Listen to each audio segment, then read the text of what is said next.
Hello everyone. जय हिंद, नमस्कार। स्वागत है आपका केंद्र एकेडमी के फिर से एक नए वीडियो में। आज की वीडियो में फ्रेंड्स, जीएस में जो जनरल साइंस है यानी जो भौतिक विज्ञान का जो प्रश्न है उनको हम लोग आज सेशन में डिस्कस करेंगे। चैनल पर पहली बार होंगे तो चैनल को सब्सक्राइब जरूर कर लीजिएगा, बेल आइकन बता दीजिएगा और अपने दोस्तों को शेयर कर दीजिएगा। फ्रेंड्स, वीडियो जो है काफ़ी इंपॉर्टेंट होने वाली है यूपी दरोगा भर्ती के लिए। ठीक है, तो चलिए शुरुआत करते हैं। एक बार सेशन को लाइक ज़रूर कर दीजिएगा और जब पूरा सेशन देख लीजिएगा तो कम से कम इसे ग्रुप में ज़रूर शेयर कर दीजिएगा। ठीक है, तो पिछली वीडियो में जो हमने लगभग वन लाइनर ग्रुप में प्रश्नों को देखा था। आज हमारी तीसरी क्लास है फिजिक्स के प्रश्नों को। ठीक है, तो चलिए शुरुआत करते हैं। आज का जो हमारा पहला वन लाइनर प्रश्न है, इसमें जो लिखा है कि एक्स किरणों के विवर्तन द्वारा क्रिस्टलों की संरचना का क्या करता है, तो अध्ययन करता है। एक्स किरणों की बात करेंगे तो एक्स किरणों की जो खोज की बात करेंगे तो इसकी जो खोज है रंजन नामक वैज्ञानिक ने किया था। इसकी खोज किसने किया था, तो रंजन नामक वैज्ञानिक ने इसकी खोज किया था। एक्स किरणों की बात करेंगे। ठीक है, उसके बाद बात करेंगे तो औरक तरंग की बात करेंगे तो विद्युत चुम्बकीय तरंगों के रूप में एक प्रकार होता है। तो विद्युत चुम्बकीय प्रकाश की बात करेंगे तो प्रकाश जो होता है विद्युत चुम्बकीय भी तरंग है और अनुप्रस्थ तरंग भी है। लेकिन उसके साथ अगर औरक तरंग की बात करेंगे तो औरक तरंग भी क्या है, तो एक विद्युत चुम्बकीय तरंग है। ठीक है, लेकिन विद्युत औरक तरंग के उदाहरण की बात करेंगे तो आपने देखा होगा कि जो टीवी का जो रिमोट होता है इसमें जो लाल जो बिंदु होते हैं उसमें से जो निकलते उसका नाम क्या होता है, इसको हम लोग औरक तरंग ही कहते हैं। ठीक है, आगे आगे हम लोग नेक्स्ट बात करेंगे तो इसमें लिखा है कि औरक तरंगों की तरंग दर जो होती है दृश्य प्रकाश की तरंग दर से क्या होती है, अधिक होती है ना। क्योंकि बहुत सारी तरंगों की तरंग दर होता है, लेकिन अगर इसमें तुलना किया जाएगा औरक तरंग की प्रकाश की तरंग दर से तुलना करेंगे तो इसकी तरंग दर क्या होती है, ज़्यादा होती है ना। पर औरक तरंग की तरंग दर क्या होती है, तो ज़्यादा होती है। ठीक है,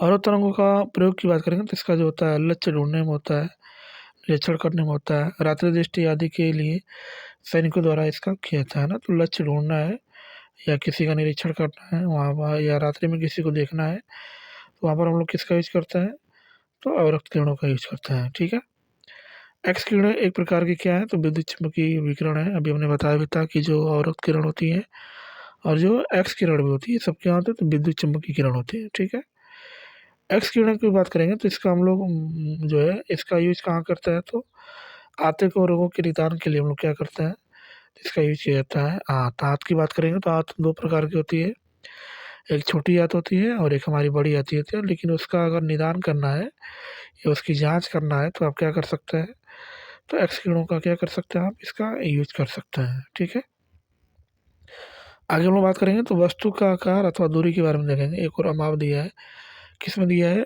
मीटर में दिया है। ठीक है, बात करेंगे हम लोग सबसे पहले इसमें बात करेंगे प्रोटॉन का माप की बात करेंगे तो प्रोटॉन का माप कितना होता है, तो 10⁻⁻15 मीटर होता है। परमाणुविक नाभिक का माप की बात करेंगे तो इसका जो होता है 10⁻14 मीटर। हाइड्रोजन अणु के आकार की बात करें तो इसका आकार कितना होता है, 10⁻10 मीटर होता है। ठीक है, उसके बाद किसी प्ररूपी जीवाणु की लंबाई की बात करेंगे तो 10⁻8 मीटर होता है। प्रकाश की तरंगदैर्घ्य की बात करेंगे तो 10⁻7 मीटर। लाल रुधिर कणिका का आकार की बात करेंगे तो 10⁻5 मीटर। किसी कागज की मोटाई की बात करेंगे तो इसका कितना होता है, 10 के पावर कितना होता है, -4 मीटर होता है। ठीक है, आगे समुद्र तल से माउंट एवरेस्ट की ऊंचाई की बात करेंगे तो 10⁻4 मीटर होता है ना। किसकी ऊंचाई, तो एवरेस्ट की ऊंचाई। ठीक है, आपको पता होगा कि माउंट एवरेस्ट की जो ऊंचाई जो है कितना है, तो 8,848 कितना है, तो 86 मीटर है। कितना है, 8,848 कितना है, 86 मीटर है। लेकिन अगर आप समुद्र तल से इसकी ऊंचाई की बात करें तो कितना होता है, 10⁻4 मीटर होता है, यानी लगभग 10,000 होता है। ठीक है, पृथ्वी के त्रिज्या की बात करेंगे तो इसका जो होता है 10⁻7 मीटर होता है। और चंद्रमा की पृथ्वी से दूरी की बात करेंगे तो कितना होता है, 10⁻8 मीटर होता है। ठीक है, उसके बाद सूर्य की पृथ्वी से दूरी की बात करेंगे तो कितना होता है, 10⁻11 मीटर। और सूर्य से प्लेटों के बीच की दूरी बात करेंगे 10 कितना होता है, 13 मीटर होता है। कितना होता है, 10⁻13 मीटर होता है। उसके बाद आकाश गंगा की माप की बात करेंगे 10 की पावर 21 मीटर होता है। और पृथ्वी से एंड्रोमेडा मंदाकिनी की दूरी की बात करेंगे तो 10 की पावर 22 मीटर। प्रेक्षणीय ब्रह्मांड की परिसीमा तक की दूरी की बात करें तो 10 की पावर कितना होता है, 26 मीटर होता है। ठीक है, आगे चलिए, आगे हम लोग नेक्स्ट बात करें तो नेक्स्ट इसमें लिखा है कि सीटी स्कैन या कंप्यूटेड टोमोग्राफी विशेष प्रकार का क्या होता है, तो एक्सरे निरीक्षण होता है। और सीटी स्कैन द्वारा शरीर के अंदरूनी अंगों को देखा एवं रोगों का क्या करता है, तो पता लगाया जाता है ना। तो सीटी स्कैन के द्वारा ही क्या करते हैं हम लोग, तो जो रोग आप आंखों से नहीं देख सकते हैं जब क्या कर सकते हैं, तो सीटी स्कैन की सहायता से आप उसको क्या कर सकते हैं, देख सकते हैं। ठीक है, इसके बाद हम लोग बात करेंगे तो ध्वनि तरंगों ठोस, द्रव तथा गैस तीनों माध्यम में चल सकती हैं। ध्वनि तरंगों का वेग ठोसों में सबसे अधिक होता है, उसके बाद द्रव में उससे कम होता है, माने ठोस से कम होता है, और गैसों में क्या होता है, न्यूनतम होता है। ठीक है, पानी, वायु तथा बर्फ में ध्वनि की गति क्या होती है, तो सर्वाधिक होती है ना। तो पानी और वायु और बर्फ में बात करेंगे तो बर्फ में ध्वनि की जो है गति क्या होती है, सर्वाधिक, क्योंकि ये तीनों एक ही रूप में है ना। पानी पानी होता है, वायु में बात करेंगे तो बर्फ को पिघलाएंगे तो क्या बनेगा, पानी ही बनेगा। तो सबसे ज़्यादा वायु की गति किस में अधिक होती है, ध्वनि की गति, तो बर्फ में अधिक होता है। ठीक है, नेक्स्ट आगे हम लोग बात करेंगे तो आगे इसमें नेक्स्ट लिखा है, हवा में ध्वनि का वेग 0 डिग्री सेल्सियस पर कितना होता है, 331 मीटर प्रति सेकेंड होता है। और जल में बात करें तो जीरो डिग्री सेंटीग्रेड पर जो होता है 1402 मीटर पर सेकेंड होता है। और लोहे में बात करेंगे तो कितना होता है, 25 डिग्री सेंटीग्रेड पर कितना होता है, तो 5950 मीटर पर सेकेंड होता है। ठीक है, कणों की तरंग प्रकृति की बात करें तो किसने बताया, तो डी ब्रॉगली ने जो है इसको क्या किया है, स्थापित किया है। कणों की तरंग प्रकृति की बात करेंगे। ठीक है, उसके बाद हम लोग आगे नेक्स्ट बात करेंगे तो इसमें लिखा है कि प्रतिध्वनि उत्पन्न होने के कारण ध्वनि का क्या होता है, परावर्तन होता है। क्या होता है, ध्वनि का परावर्तन होता है। श्रव्य ध्वनि तरंगों की आवृत्ति की बात करेंगे तो कितना होता है, श्रव्य, तो इससे उस तरह बात करेंगे तो तरंगें तीन प्रकार की होती हैं, एक पराश्रव्य होता है, एक श्रव्य होता है, एक अश्रव्य होता है। जिसमें हम लोग श्रव्य तरंग की आवृत्ति की बात करेंगे तो कितना होता है, 20 से 20 हजार हर्ट्ज की क्या होता है, बीच में होता है। 20 से 20 हजार हर्ट्ज की क्या होता है, तो बीच में होता है। ठीक है, उसके बाद अश्रव्य की बात करेंगे तो अश्रव्य की जो ध्वनि तरंगों की जो आवृत्ति होती है कितनी होती है, तो 20 हर्ट्ज से क्या होती है, कम होती है। परश्रव्य ध्वनि तरंगों की आवृत्ति की बात करेंगे तो 20 हजार हर्ट्ज से अधिक होती है। और इसे मनुष्य क्या करता है, तो इसको सुन नहीं सकता है। और मनुष्य किस प्रकार की तरंग को सुन सकता है, तो जो श्रव्य तरंग होती हैं, है ना। उसके बाद पराश्रव्य तरंगों को नहीं सुन सकता है, और उसके बाद अश्रव्य तरंगों को भी नहीं सुन सकता है। ठीक है, पराश्रव्य तरंगों में को सबसे पहले किसने बताया था, तो गाल्टन ने एक सीटी द्वारा इसको क्या किया था, तो उत्पन्न किया था, है ना। गाल्टन ने सबसे पहले जो है पराश्रव्य तरंगों को उत्पन्न किया था। चमगादड़ को देखे होंगे आप, चमगादड़ क्या करती है, तो पराश्रव्य तरंग उत्पन्न करती है।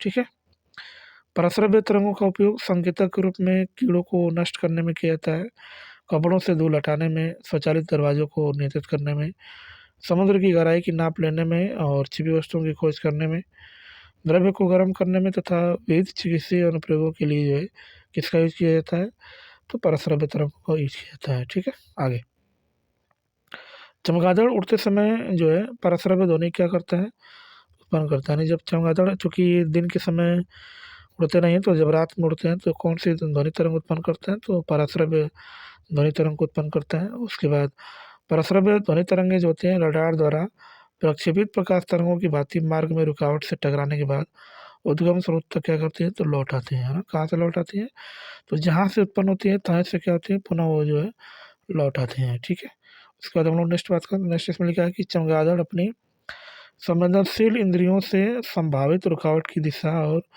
दूरी का क्या करती है, तो अनुमान लगा लेता है। चमगादड़ की बात करेंगे। ठीक है, और हृदय अश्रव्य आवृत्ति पर क्या करती है, कंपन करता है, जिसे सुनने के लिए स्टेथोस्कोप का क्या करता है, तो प्रयोग किया जाता है। किसका हम लोग यूज करते हैं, तो स्टेथोस्कोप का यूज करते हैं इसके सुनने के लिए। ठीक है, उसके बाद नेक्स्ट हम लोग बात करते हैं, तो साधारणतया मानव श्रवण शक्ति की परास 20 कंपन प्रति सेकंड से लेकर 20,000 कंपन प्रति सेकंड तक होती है। जो जेट विमान ध्वनि से भी तीव्र गति से उड़ान भरते हैं और उन्हें सुपरसोनिक जेट विमान कहा जाता है। उन्हें क्या कहा जाता है, तो सुपरसोनिक जेट विमान इसको कहा जाता है। ठीक है, इसके बाद हम लोग नेक्स्ट बात करेंगे, तो समताप मंडल की परिस्थितियाँ हवाई जहाज उड़ाने के लिए क्या होती है, आदर्श होते हैं, है ना। तो समताप मंडल में ही जो होता है वहीं से जो है ओजोन परत स्टार्ट होती है और उसी में क्या करते हैं तो हवाई जहाज उड़ता है, ठीक है। सुपरसोनिक जेट विमानों के ईंधन दहन से निकलने वाला जो नाइट्रोजन की ऑक्साइड होता है सप्ताह मंडल की ओजोन परत को क्या करता है तो नुकसान पहुंचाता है ना।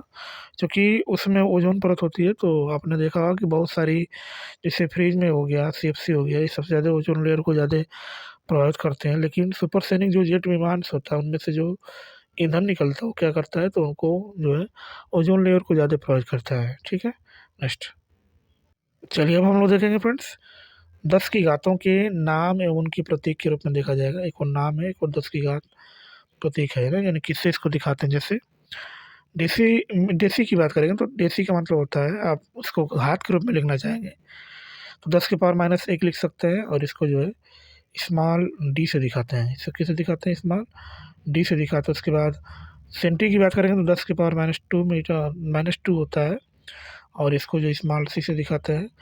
मिली की बात करें तो 10 के पावर -3 होता है, इसको स्मॉल एम से दिखाते हैं। माइक्रो की बात करें तो 10 के पावर -6 होता है, इसको म्यू से दिखाते हैं। नैनो की बात करें तो 10 के पावर -9 होता है, इसको स्मॉल एन से दिखाते हैं। पिको की बात करें तो 10 के पावर -12 होता है, इसको हम लोग किसे दिखा सकते हैं, स्मॉल पी से दिखा सकते हैं। उसके बाद फेमटो की बात करें तो फेमटो को जो है स्मॉल एफ से दिखाते हैं और 10 के पावर -15 मीटर होता है। एटो की बात करें तो 10 के पावर -18 होता है और इसको स्मॉल ए से दिखाते हैं। और जेप्टो की बात करें तो 10 के पावर -21 होता है, इसको हम लोग स्मॉल जेड से दिखाते हैं। उसके बाद एक्टो की बात करेंगे, किसकी बात करेंगे, एक्टो की बात करें तो एक्टो जो होता है 10 के पावर -24 होता है, इसको स्मॉल वाई से दिखाते हैं। डेगा की बात करें 10 के पावर +1 होता है, इसको डी से दिखाते हैं। हेक्टो की बात करें 10 के पावर 2 होता है, इसको स्मॉल एच से दिखाते हैं, ठीक है। उसके बाद किलो की बात करेंगे, किसकी बात करेंगे, किलो की बात करें तो किलो जो होता है 10 के पावर 3 होता है, इसको स्मॉल के से दिखाते हैं। मेगा की बात करें 10 के पावर 6 होता है, इसको स्मॉल कैपिटल एम से दिखाते हैं। गीगा की बात करें 10 के पावर 9 होता है, इसके पावर स्मॉल कैपिटल जी से दिखाते हैं। टेरा की बात करें 10 के पावर 12 होता है, इसको इस कैपिटल टी से दिखाते हैं। पेटा की बात करें 10 के पावर 15 होता है, इसको स्मॉल की से दिखाते हैं, कैपिटल पी से दिखाते हैं। उसके बाद एक्सा की बात करेंगे तो 10 के पावर 18, इसको स्मॉल कैपिटल ई से दिखाते हैं। जेट्टा की बात करें तो 10 के पावर 21 होता है कैपिटल जेड, और एट्टा की बात 10 के पावर 24 होता है, इसको कैसे दिखाते हैं तो कैपिटल वाई से दिखाते हैं, ठीक है। तो ये मतलब कि आप इसकी बात कुछ भी लगा सकते हैं। जैसे आप इसके बाद जो है मीटर लगा सकते हैं, है ना। जैसे 1 किलोमीटर में कितना मीटर होता है, 10 के पावर 3 मीटर होता है, तो आप इससे बता सकते हैं, ठीक है। तो आप यहाँ से बाद में जो है कुछ भी लगा सकते हैं, जिसमें आपको चेंज करना है उसको आप क्या कर सकते हैं, इसको लगा सकते हैं, ठीक है। विद्युत चुम्बकीय स्पेक्ट्रम में शामिल विभिन्न विकिरणों का तरंगदैर्ध्य के संदर्भ में अवरोही क्रम की बात करें। अवरोही क्रम का मतलब होता है घटते हुए क्रम में होता है, नहीं सबसे पहले बड़ा लिखा जाता है, उसका छोटा लिखा जाता है ना। तो यहाँ पे अवरोही क्रम में लिखा गया। अवरोही क्रम की बात करेंगे तो सबसे ज़्यादा किसका होता है तो रेडियो तरंग का होता है, फिर उसके बाद माइक्रोवेव का होता है, उसके बाद अवरक्त किरण का होता है, दृश्य प्रकाश का होता है, पराबैंगनी विकिरण का होता है, एक्स किरणों का होता है, गामा किरणों का होता है ना। तो ये जो है अवरोही क्रम में लिखा गया है। सबसे ज़्यादा तरंग दैर्ध्य किसका होता है तो रेडियो तरंग का होता है। उसके बाद किसका होता है तो माइक्रोवेव का होता है। उसके बाद अवरक्त विकिरण का होता है, दृश्य प्रकाश का होता है, पराबैंगनी विकिरण का होता है, एक्स किरणों का होता है, उसके बाद गामा किरणों का होता है। ये जो है तरंग दैर्ध्य का प्रकार इसमें दिया गया है, ठीक है। आगे हम लोग बात करेंगे तो आयाम मांडुलन एनालॉग टेलीविज़न प्रसारण में वीडियो संकेतों को क्या करता है तो प्रेषित करने की क्या होती है, एक तकनीकी होती है। और आवृत्ति मांडुलन श्रव्य संकेतों को प्रेषित करने की एक क्या है तकनीक है। और ध्वनि का वह लक्षण जिसके कारण हम ध्वनि को मोटी या पतली कहते हैं उसे क्या कहते हैं तारत्व कहते हैं। यानी किसी भी व्यक्ति को आपने देखा होगा कि कोई व्यक्ति बहुत पतला बोलता है तो कोई व्यक्ति क्या करता है बहुत मोटा बोलता है, तो इसको हम लोग क्या बोलते हैं तो इसको तारत्व कहते हैं। क्या बोलते हैं, इसको तारत्व कहते हैं, ठीक है। इसके बाद ध्वनि के तारत्व की बात करेंगे तो उसकी आवृत्ति पर निर्भर करता है। और पुरुषों में ध्वनि का तारत्व क्या होता है स्त्रियों की अपेक्षा क्या होता है कम होता है। स्त्रियों में तारत्व ज़्यादा होता है और पुरुषों में क्या होता है तो स्त्रियों की अपेक्षा क्या होता है, स्त्रियों में तारत्व अधिक होता है और पुरुषों में क्या होती है तो ज़्यादा होता है, ठीक है। आगे सिर की दाढ़ तथा मच्छरों की बिनबिनाहट में मच्छर की भिनभिनाहट का तरत्व अधिक होता है तथा शेर की दहाड़ का तरत्व क्या होता है, कम होता है। मच्छर जो है भिनभिनाते हैं देखते हैं आप लोग, और शेर की दहाड़ की तुलना की बात करेंगे तो शेर का जो तरत्व होता है वो कम होता है, और मच्छरों की भिनभिनाहट क्या होती है, का तरत्व अधिक होता है। उसी तरह हमने ऊपर भी बताया था कि पुरुषों का तरत्व क्या होता है, अधिक होता है, स्त्रियों की अपेक्षा कम होता है ना। इसमें जो है इसका जो बात करेंगे तो पुरुषों का तरत्व जो है कम होता है, और स्त्रियों का तरत्व क्या होता है, अधिक होता है ना। स्त्रियों का इसमें अधिक होता है, इसमें मच्छरों का अधिक होता है। ठीक है, आगे आगे हम लोग नेक्स्ट बात करें। नेक्स्ट इसमें लिखा है कि पराध्वनि तरंगों के हृदय के विभिन्न भागों से परावर्तित कराकर हृदय का प्रतिबिंब बनाया जाता है, जिसे इकार्डियोग्राफी कहा जाता है ना। तो जो पराध्वनि तरंगे होती है, क्योंकि इसकी आवृत्ति बहुत अधिक होती है, तो इसको हम लोग क्या करते हैं, तो रिफ्लेक्शन करके जो है क्या करते हैं, तो हृदय का प्रतिबिंब बनाया जा सकता है। इसको हम लोग जो होता है इकोकार्डियोग्राफी कहते हैं। क्या कहते हैं, इकोकार्डियोग्राफी। ठीक है, नेक्स्ट आगे हम लोग बात करेंगे। तो आगे इसमें नेक्स्ट लिखा है कि एक ब्रिटिश थर्मल यूनिट जिसको BTU कहते हैं, 252 कैलोरी के क्या होता है, बराबर होता है। और एक कैलोरी की बात करेंगे तो एक कैलोरी में कितना जूल होता है, तो 4.186 जूल होता है। भोजन ऊर्जा मापने की यूनिट की बात करेंगे तो ये जो होता है कैलोरी होता है। भोजन भोजन को हम लोग किस में नापते हैं, तो उसको हम लोग किस में नापते हैं, तो कैलोरी में नापते हैं। उसके बाद हम लोग आगे बात करेंगे तो उष्मा का जो SI मात्रक होता है वो जूल होता है। ठीक है, लेकिन इसके सीजियस मात्रक की बात करें तो इसका मात्रक क्या होता है, कैलोरी होता है। कितना होता है, कैलोरी होता है। ठीक है, सेंटीग्रेड, फ़ारेनहाइट, र्यूमर और केल्विन पैमाने के संबंध में जो है इसमें दिया गया है। इन चारों को आप बदलना चाहेंगे तो एक साथ इसको बदल सकते हैं। क्या होता है, तो C/5 होता है, F-32/9 होता है। ये C का मतलब सेंटीग्रेड, F का मतलब फ़ारेनहाइट, R का मतलब रोमर होता है, K का मतलब क्या होता है, केल्विन होता है। ठीक है, और यहाँ पर आप रोमर को चाहेंगे तो केल्विन में चेंज कर सकते हैं। तो उसके लिए आपको क्या लिखना पड़ेगा, तो R/4 K माने 273 क्या लिख सकते हैं, 5 लिख सकते हैं। यानी चारों को आप चाहेंगे तो एक साथ एक दूसरे को लिख सकते हैं। ठीक है, आगे -40 सेंटीग्रेड एक ऐसा ताप है जो डिग्री सेंटीग्रेड तथा डिग्री फ़ारेनहाइट में क्या होता है, ताप क्या होता है, समान होता है। नहीं, इसकी बात करें, हमें पूछ सकता है कि वह कौन सा टेम्परेचर है जिसमें सेंटीग्रेड और फ़ारेनहाइट का टेम्परेचर समान होता है। तो आप क्या बताएंगे, -40 डिग्री सेंटीग्रेड एक ऐसा तापमान है जिस पर दोनों का मान क्या होता है, समान होता है। ठीक है, फ़ारेनहाइट में अगर जल के क्वथनांक की बात करें, जल का क्वथनांक कितना होता है, 212 डिग्री फ़ारेनहाइट होता है। इसके क्वथनांक की बात करेंगे। ठीक है, उसके बाद आगे हम लोग बात करेंगे तो नैदानिक थर्मामीटर द्वारा मापा जाने वाला मनुष्य के शरीर का औसत समान तापमान की बात करेंगे तो 37 डिग्री सेल्सियस होता है, या 98 कितना होता है, 6 होता है। कितना होता है, अगर मनुष्य के तापमान की बात करेंगे, सेल्सियस में बात करेंगे तो आप क्या बताएंगे, 37 डिग्री सेल्सियस बताएंगे। उसके बाद फ़ारेनहाइट में पूछेगा तो आप क्या बताएंगे, 98.6 बताएंगे। ठीक है, नैदानिक थर्मामीटर का परास की बात करेंगे तो आमतौर पर कितना होता है, तो 35 डिग्री सेल्सियस होता है। और उसके बाद कितना होता है, तो 42 यानी 35 से 42 के बीच में जो होता है थर्मामीटर का परास होता है। ठीक है, उसके बाद आगे हम लोग बात करेंगे तो द्रव तापमापिक में पारे तथा एल्कोहल का प्रयोग किया जाता है। पहले जो है एल्कोहल का प्रयोग किया जाता है, लेकिन अब इस समय किसका यूज किया जाता है, तो पारा का यूज किया जाता है। ठीक है, पारे की तापमापिक की बात करें 357 डिग्री सेल्सियस तक के ताप का मापन कर सकता है, क्योंकि पारा जो होता है 357 डिग्री सेल्सियस पर क्या होता है, तो ये जो है उबलने लगता है। ठीक है, -40 डिग्री सेल्सियस से नीचे की ताप मापन हेतु माप में एल्कोहल का प्रयोग किया जाता है ना। तो जब उससे नीचे रहेगा, -40 से नीचे रहेगा, तो वहाँ पर हम लोग किसका यूज़ करेंगे, तो एल्कोहल का यूज़ किया जाता है। ठीक है, वहाँ पर किसका यूज़ किया जाता है, तो एल्कोहल का। ठीक है, किसी पदार्थ की अवस्था को बदलने के लिए और आवश्यक ऊष्मा ऊर्जा को हम लोग क्या करते हैं, तो गुप्त ऊष्मा कहा जाता है। किसी भी अवस्था में होगा, किसी पदार्थ की अवस्था बदलने के लिए हमको क्या करते हैं, तो वहाँ पर गुप्त ऊष्मा उसको कहा जाता है। जिस तापमान पर वायु में जलवाष्प संघनित होना शुरू कर देगा उसे क्या कहते हैं, तो ओसांग कहा जाता है। इसे हम लोग क्या कहते हैं, तो ओसांग कहा जाता है। देख सकते हैं हम इसको फ्रेंड्स जो है 2021 के एग्जाम में इसको जो है पूछा गया है दबा के यहाँ पर, है ना। यहाँ पर जो है फिजिक्स के प्रश्नों को देखा पूछा गया है 2021 के एग्जाम में। ठीक है, ठोस पदार्थों में उष्मांतरण जो होता है कि प्रक्रिया को हम लोग क्या बोलते हैं, तो उसको चालन कहते हैं। ठोस में जो स्थानांतरण होता है उष्मा का, उससे हम लोग क्या कहते हैं, चालन करते हैं। और तापमान मापने के लिए उपयोग में लाया जाने वाला जो उपकरण होता है उसको हम लोग क्या कहते हैं, तो थर्मामीटर कहा जाता है। इसको हम लोग क्या बोलते हैं, तो थर्मामीटर कहते हैं। ठीक है, आगे हम लोग बात करेंगे तो गैस तापमापी में स्थिर आयतन हाइड्रोजन गैस तापमापी से 500 डिग्री सेल्सियस तक के ताप को क्या कर सकता है, मापा जा सकता है। और 500 डिग्री सेल्सियस से अधिक के ताप के मापन हेतु हाइड्रोजन की जगह नाइट्रोजन को लेने पर 1500 डिग्री सेल्सियस तक के ताप को क्या कर सकता है, तो मापा जा सकता है। ठीक है फ्रेंड्स। तो फ्रेंड्स हमने जो है आज भी जो है फिजिक्स के प्रश्नों को, इंपॉर्टेंट प्रश्नों को लिया था, जो पूर्व में दरोगा भर्ती में पूछा गया है या पूछा जा सकता है 2026 के एग्ज़ाम में। ठीक है। तो चैनल पर पहली बार होंगे तो चैनल को सब्सक्राइब जरूर कर लीजिएगा, बेल आइकन को दबा दीजिएगा और अपने दोस्तों को शेयर करिएगा फ्रेंड। ठीक है। मिलते हैं नेक्स्ट क्लास में ऐसे ही शानदार प्रश्नों के साथ। तब तक के लिए बाय और जय हिंद फ्रेंड्स।